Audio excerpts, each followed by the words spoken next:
I'm James Fadiman, and I teach part-time at this Institute for Transpersonal Psychology. I was a co-founder, but through a number of artful dodges, I have demoted myself a number of times over the years. So I'm now an adjunct teacher, and I do a number of other things in this world.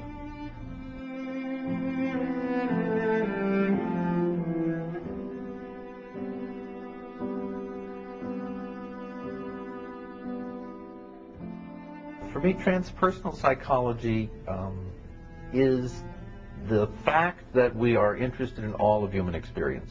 And conventional psychology, if you think of a normal bell curve of anything, normal psychology or conventional psychology tends to look at from the middle on down into the psychopathology and weirdness and mental illness part.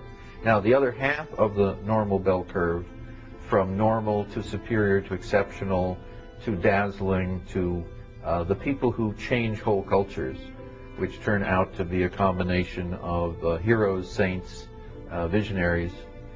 I'm just as interested in that.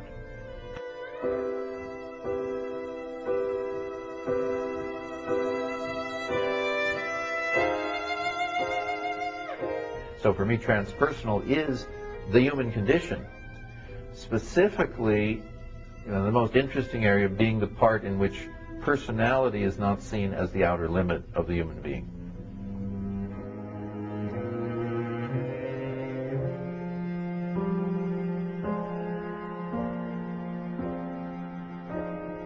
Transpersonal psychology is an attempt to use all of human experience. And the scientific method is a way of looking and testing and observing.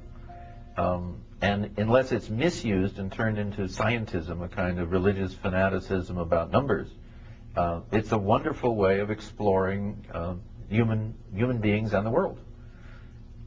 Traditional psychology is a limited subset of that, not as scientific as it pretends to be, but also interested in mainly the way normal people are and the way people who fall off the table from normal are. Transpersonal is a blend of that as well. And in terms of what mysticism is about, most mysticism is about the wisdom that comes back from the mystical event. It's kind of the traveler goes into the higher realms of consciousness and brings back the goods, be that the Quran or the Ten Commandments. I'm just as interested in what kind of a person can do that, and what was it in their background that allowed them to transcend the conventional wisdom. I mean, this isn't people thinking out of the box. This is people who are thinking out of their own time frame, their own culture, their own linguistic limitations. And so the blend, the reason that we're such a sophisticated psychology is that we start by taking in a few thousand years of other people's good work. And most of the spiritual traditions are actually, if you look carefully, are psychological traditions about how can you function in a difficult situation called being a human being on this planet. See, from our point of view, if you look at regular psychology, we're clearly should be the kind of the capstone, because we are including more. We're not denying anything within psychology. We're obviously least interested in small animals with tails that eat cheese.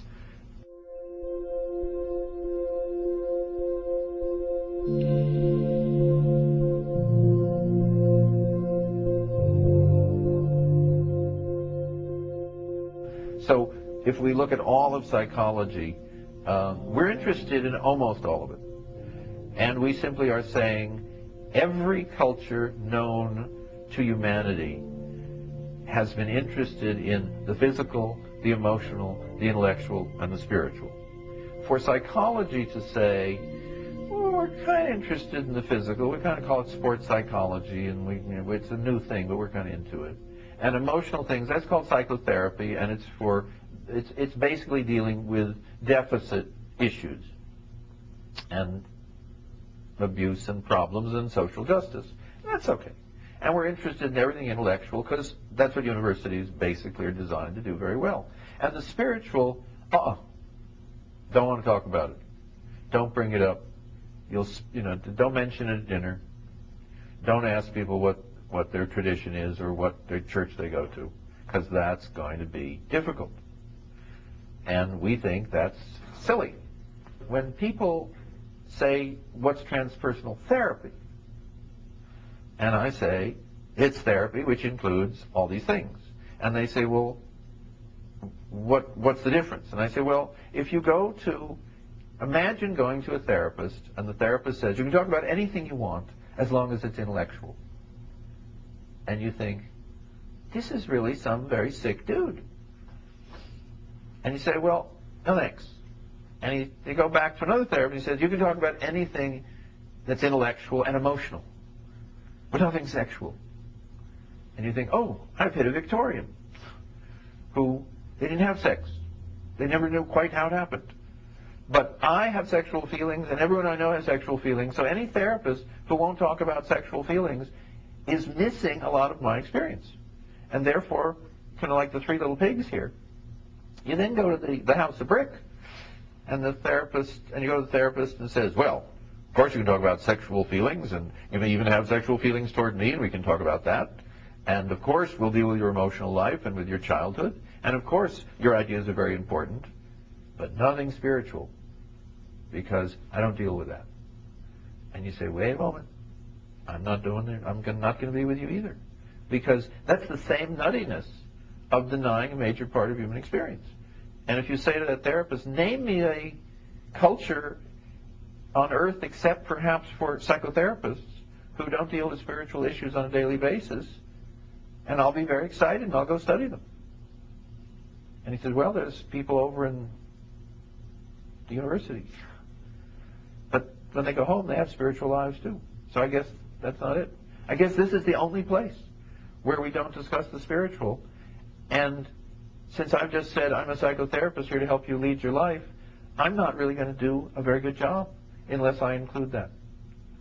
So the educational model, when you put it immediately into any kind of pragmatic other area, such as psychotherapy, immediately becomes obvious.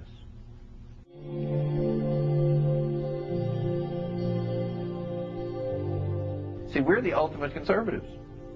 We're doing what everybody's always done as long as people have talked to each other and helped each other. And conventional psychology, which came both out of certain experimental scientific base, and then, as it was a very young discipline, it looked around as a child would and saw who were the popular kids. If you look around a university, who are the popular kids? Who gets the money? Who gets the new cars? Who gets the tenured chairs? Who gets the better buildings? It ain't medieval French. It's science. So psychology said, I'm a science. And we came along and said, if you're a science, that means you've got to be interested in everything that's observed. You can't be a half a science. And most conventional psychology said, if you knew how hard it was to get admitted to the club with the popular kids, you would not ask me to let go of that and hang out with the people in the rattiest building on campus where they teach the history of religion. So in a way, one can be totally understanding and compassionate of conventional psychology because they're doing the best they can given a wrong career choice, which is they hung out with the wrong kids. And since nobody, in a sense, invited us in, we formed our own little club.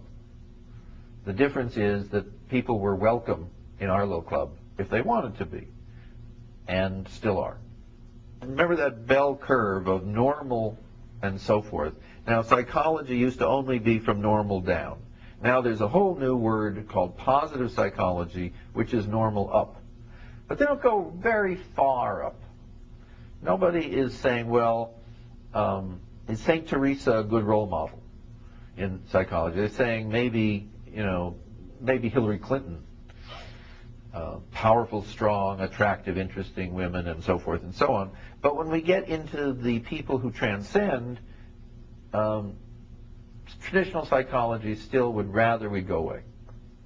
So psychology is growing at that part, but we are still not welcome at the table. But at least the table itself has gotten bigger.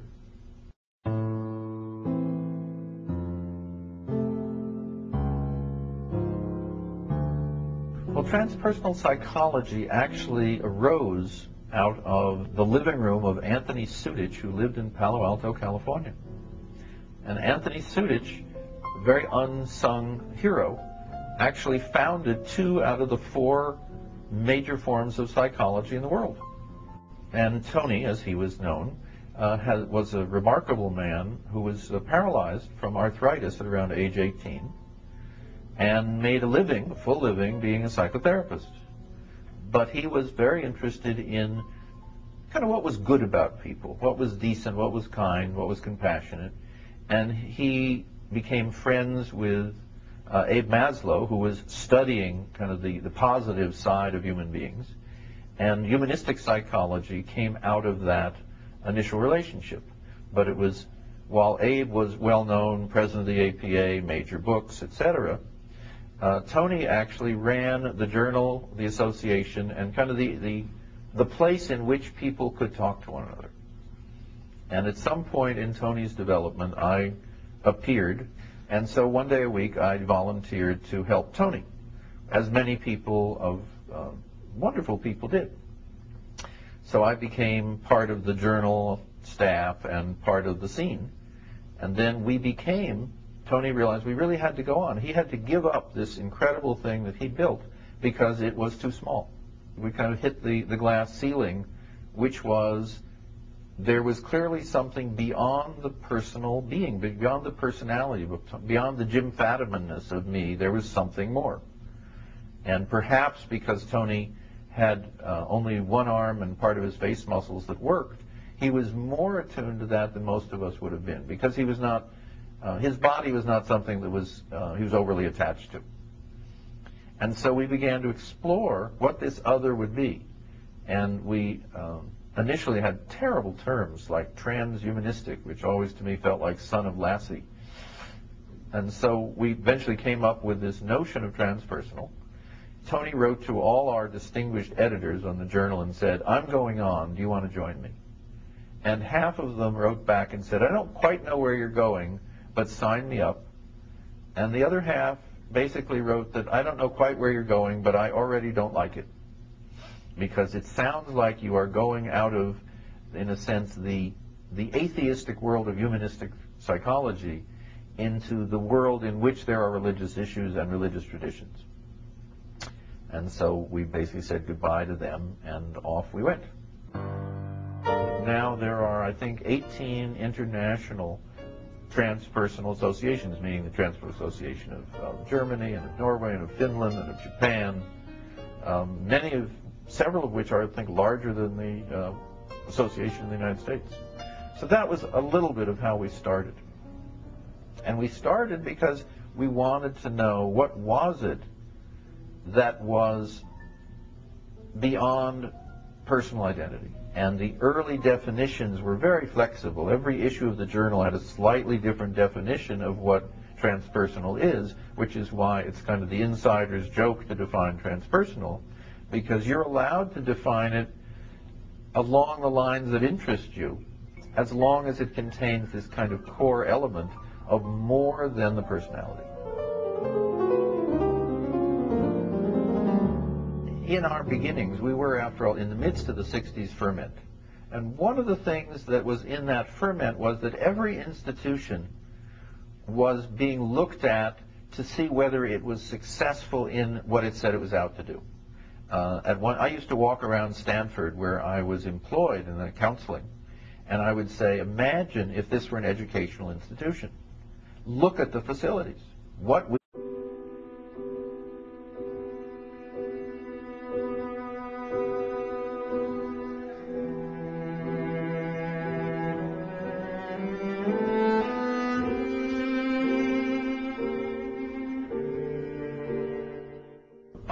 is the fact that we are interested in all of human experience. And conventional psychology If you think of a normal bell curve of anything, normal psychology or conventional psychology tends to look at from the middle on down into the psychopathology and weirdness and mental illness part. Now, the other half of the normal bell curve, from normal to superior to exceptional to dazzling to the people who change whole cultures, which turn out to be a combination of heroes, saints, and I do a number of other things in this world.